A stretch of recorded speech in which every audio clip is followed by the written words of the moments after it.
Mga boss, eto. Sa patong-patong na issue na kinaharap ng pamilya Duterte sa kaso ni dating Pangulong Rodrigo Duterte sa International Criminal Court at bubuhayin na impeachment case laban kay Vice President Sara Duterte sa darating na Pebrero 2026, tuluyan na nga bang nabawasan ang impluensya nila sa politika o mas lalo nga ba itong lumalakas? Naniniwala ka ba na mas lalong lumalakas ang political influence ng mga Duterte? Yan mga boss. Nang dahil sa paglaban or pagtugis ni dating Pangulong FPRRD sa PBBM administration mga boss, no? Sumasama siya sa mga rally, tsaka nakikita mo siya sa mga media interviews at talagang binabatikos niya ang PBBM administration kagaya ng kamera. Siya ang nagbulgar na nandyan yung mga magnanakaw sa kamera mga boss. At sinasabi nga niya noon na open the book dito kay Martin Romualdez. At doon na nagumpisa at ibinulgar niyang gumagamit si PBBM mga boss, no? At sa lagi niyang sinisigaw sa mga rally. So doon natakot at nagumpisa na tugisin at hulihin siya, ipadala sa International Criminal Court sa Dahig, the Netherlands mga boss. Kahit na walang jurisdiction ang ICC sa Pilipinas, nagawa nilang dukutin o mano si FPRD at ipadala doon at doon litisin. Pero sinasabi nilang gumagana ang batas sa Pilipinas pero hindi nangyari yon mga boss. Kahit pa sa lakas at dati siyang Pangulo, pinayos at inayos niya ang mga sahod ng mga kapulisan, hindi rin nakatulong sa kanya mga boss, no? At nanaig pa rin ang PBBM administration para dalhin at patahimikin siya mga boss.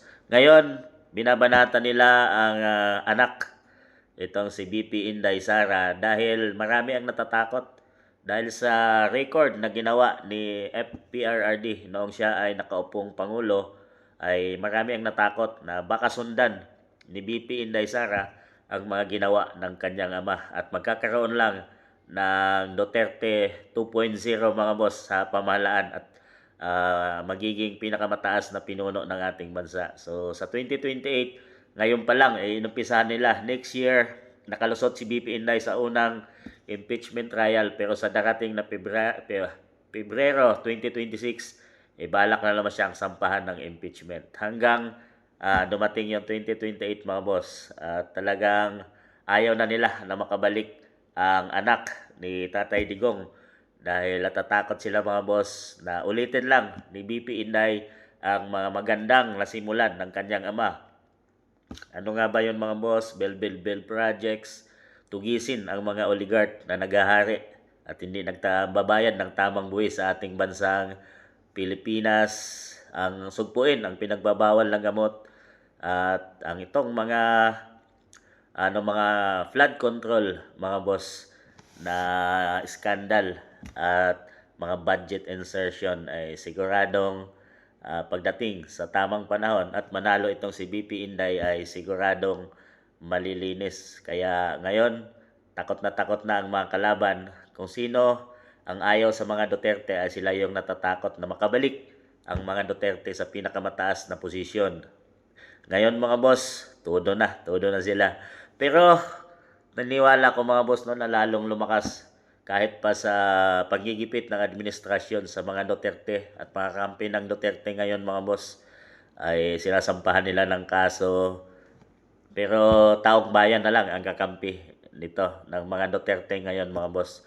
Dahil ang administrasyon ngayon ay talagang hindi sila mananalo doon dahil nakaupo si PBBM. So ang magiging kakampi na lang nila at magiging sandalan ay ang taong bayan. Kaya pagdating kung sakaling makasurvive si BP Inday Sara sa mga ipapatok o ibibigay nilang mga kaso, impeachment, para lang kung sakaling makasurvive si BP Inday at tumakbo siya sa 2028, ay taong bayan na ang huhusga kung talaga bang karapat dapat siya na maupo at ituturing nating Pangulo ng ating bansang Pilipinas. So sana sa mga naniniwala sa mga Duterte ay masurvive pa ni BP Inday at bigyan pa ng kalusugan at magandang pangatawan ang dating Pangulo na ngayon ay nakakulong sa dahig dahil siguradong sa BBM administration ay hindi siya makakalabas mga boss.